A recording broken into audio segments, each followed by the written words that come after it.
Hey, what's up, fella? Joe, good to see you again. Yeah, I know, Ro. Good to see you, man. How are you? Beatbox, DJ Diesel. Makes sense to me. What started the partnership for you, and how'd you land on this brand? Well, a lot of times I find these things by myself, but shout out to my good friend Mark Cuban. He called one day and he said, "You DJ a lot. Have you seen the little Capri Sun little things that they're passing around?" I said, "Yeah." He said, "It's a friend of mine's company. I want you to meet with the guys." And I saw what they were doing even before I got involved. Very impressive. And I tasted the drink and I was like, it tastes really good. I walked around a couple of festivals. How you like it? We love it. I asked them if I could be part of the team and help them grow, and we've been doing that. And I've got my own exclusive flavor. Shaq, you got the house here now in North Texas. What has surprised you most in the best way about living here? Well, I've been here 30 years in and out. I just used to come in sporadically, but listen, I'm from San Antonio, so I know about the Texas culture, but people in Dallas have been very nice.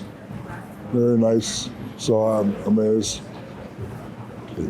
75% want to move here full time. I have to see what's going on with TNT next year. Because, you know, we got a new schedule, a new partner, so we don't know how that work schedule is going to go. But based upon that, you'll probably be seeing a lot more of me. Growing up in Texas, you know, is it a little bit easier just to move around here as opposed to when you're in LA or when you're in New York and in the big cities? Yeah. What I like about Dallas is it's a bunch of mini Dallases. Legacy West, Frisco, Plano, Carrollton, Rockwall, where I live at. So, you know, where I live at in Atlanta is not a lot of mini Atlantas. It's Atlanta and then other cities. So, fun place to be. Yeah, no doubt about that. You mentioned it before. You guys are going to be moving from TNT. I know that change, part of it may have been difficult, but I work at the ABC affiliate, so we're thrilled, you know, to have you guys on ESPN and ABC. I really appreciated what you said going out the door about what your new broadcast partners have to be prepared for. It was very well said. What do you want your fans of the show to know about what it'll mean for the show moving to ESPN? Well, in order for us to be remembered and not forgotten, we have to remain the same but get better. And, you know, what makes us who we are is Shaq's a Hall of Famer, Charles a Hall of Famer, Ernie's a Hall of Famer, and Kenny is a champion about to become a broadcast Hall of Famer. So I think it's safe to say we know what we're talking about on the basketball side. And we're very silly. Some people call it humor, I call it silly. We made a conscious effort for gentlemen like yourself. You have to get the story, report it, get it to your boss, deal with guys. When you get home, you want to laugh. You want to go, ha, ha, ha, ha, ha, right? You're also a sports fan. You want to watch a good game. But if you don't watch a good game, now we know we have to make you laugh. So we made a conscious effort to be able to do what we do and add a lot of humor. And sometimes people like it, sometimes they don't. But I've been there 12 years. We got 11 in me, so I think we're doing something right. I'm on record. It's the best studio show in all of sports. There's no doubt about it. Is the authenticity the secret sauce, you think? Yeah, because one, we don't go to preparation meetings. We just show up and go to work.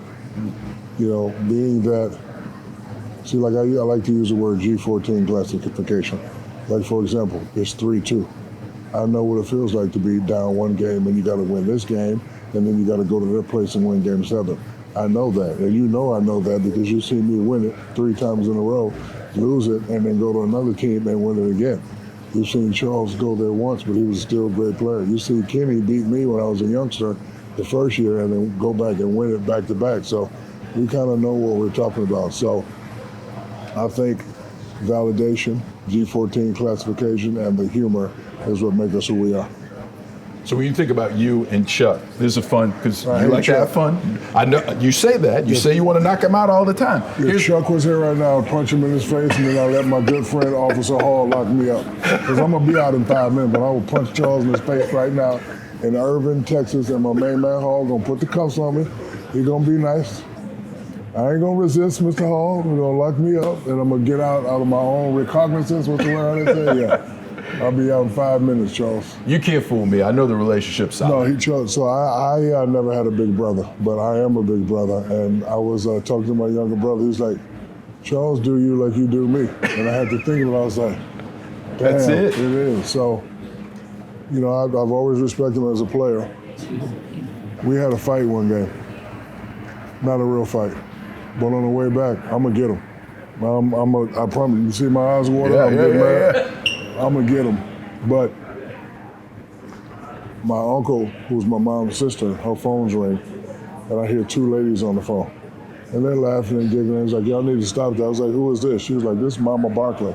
So you know I'm a mama's boy, so now that I'm gonna kill him, as soon as Mama Barkley says stop, delete the system, right? And then my mama go, y'all need to stop. So she said, she's gonna be in the hallway. Tell me if he not, y'all shake hands and get it over with. So I ain't gonna never disrespect my mom. I go out there, he's laughing, I'm laughing, I shake his hand, it's over with.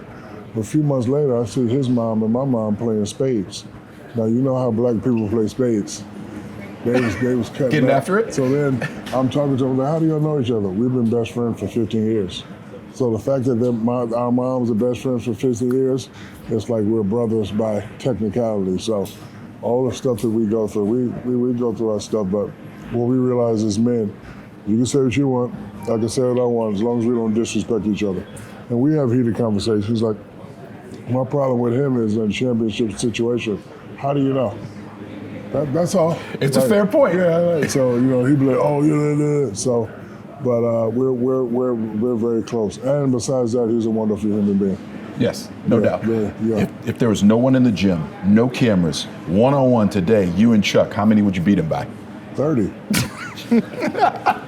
I had a sneaking suspicion you might say that. It's the too low signal. You might not be able to see that on camera. All right, let's talk Mavs before I let you go, Shaq. Cooper Flag, of course, all eyes on him, going to be the #1 overall pick coming here to Dallas. What's your best advice for the young man coming into this situation? Just take his time. You know, good thing about NBA and our culture and Texas culture, they're going to give you room to breathe. First year, we want to see what you do. Now, if you show us you can do something, that second year, we're going to be expecting something. After that second year, no more excuses. We're going to need you to step it up. But he comes from a great family background. He's a fine player. The Mavs have always been an excellent first-class organization. They're going to treat him right. They're going to teach him the things he needs to know. I look forward to watching him play. If Cooper asked you, what's the one mistake that a young NBA star cannot make, what would you tell him? You have to listen to the important people. First of all, you got to listen to your parents, listen to the GM, listen to the trainer, and listen to the coach. And then whoever you pick as your friend on the team, a vet, listen to him. You start going off doing your own thing because you made it and you got your money now, things can go like they're not supposed to go. So if he just listens, I think my greatest attribute as a rookie was always listened. Kyries coming off the ACL. Let's say he's back around February. You think the Mavs will have enough time to put those pieces together with Anthony Davis, with the Cooper Flag, and with Kyrie coming back to make a run? It always looks good on paper. Yeah. But a lot of things have to happen. So you say he's coming back in February, so they got to play well from October to February to even have a shot. So, but I've always liked the Mavericks team. I would love to see them healthy, playing at full strength. So if you look at it on paper, Cooper, Kyrie, AD, and all the other guys they got, definitely going to be in the playoffs. No shortage of stars in the NBA right now, but who's the one guy that you like to watch that you think can dominate close to what you used to do? Nobody. All right. I was hoping you'd have one person. I was afraid you'd say nobody. Not one shot? Because I don't like throwing words around uselessly. For example, bloggers don't have the same authenticity as you, even though they think they do. So you can't throw that word dominant around me. Okay. You can dominate one game or 1 week. I dominated year 1, year 2, year 3, championship 1, 2, 3, 4. Man, it starts tailing off, but only because of age. Father Time was the only thing that beat me. So I hate when these people are like, oh, he's the most dominant league. No, he's not. He was dominant that game. So I don't like when people throw words around. I know we live in a different time and era, but you, I know you went to school for what you do. And now you got people that don't go to school and they got more followers than you. I know that upsets you because it upsets me. So, but I'm a military guy. I'm all about pecking order. You know? Yeah, no doubt. Yeah. All right, you're one of the greatest to ever do it, but you've also seemingly mastered life after basketball. How'd you avoid so many of the pitfalls that have gotten some of your contemporaries and other former athletes? My father and mother did an excellent job of teaching me horror stories. Preach. Horror stories. My father was a drill sergeant, so you know anything about military, they preach perfection. I had to learn later in life that perfection is in the eye of the beholder. So if you go a game where you're 9 out of 10, you may think it's a great game, but no. You should have been 10 out of 10. So do what you can next time to get 10 out of 10. So every time an athlete or a superstar made a crucial mistake, I would get in trouble for it. So now when I say get in trouble, get to the point to where it's something that I can learn upon. The day that made me who I am, Lynn Bias. So my father comes in, and my father, very sharp, gig line was always sharp, boots was always shine. He came in the house one day, his clothes were damn near off, and he was crying. And he says to me, if I ever catch you doing coke, I will kill you. And I'm 14 at the time, I'm like, Dad, we drink Pepsi. And he at me, not that, oh, excuse me, not that, you know what I'm talking about? So I always knew to stay away from drugs. I always knew to stay away from alcohol, but those horror stories always haunted me. And then I had to create things that would always motivate me. I remember one time my mother was driving around looking at a small house because we never lived in a house. So now that I'm able to provide for my family and buy my mother a house, I can't make mistakes to where my mother will lose her house. So, I always try to make decisions. It's not about life after basketball or continuing to be rich. It's about, you bought your mama a house, you got to pay for it. She not paying taxes and she not doing all that, you got to pay for it. So whatever you got to do work-wise, whatever you got to do saving-wise, whatever you have to do investing-wise to take care of your mother, that's what you should do. And I always tell athletes, think about something higher than yourself. So for me, it's my mother, my children, and not being on that list. That list is 67% of all professional athletes, 0 to 5 years, have nothing when they're done. 0. Never want to be on that list. So I'm over here. So, I don't preach I'm the smartest guy in the world. I got to protect my mother's house. Shaq, you've created this business empire. What is the best financial advice that you can give, to some of these players who want to try and get close to duplicating what you've done? Okay. Yeah. Hire somebody that's smarter than you. I have geniuses. No, seriously. That's Amanda, ladies and gentlemen. Amanda, say hi. I have geniuses working for me. Sure.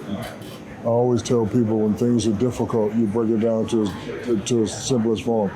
I've always wanted to be in this business.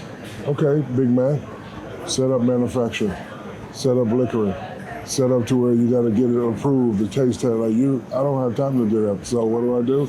I get with a company that's already doing it. We do a JV and we grow together.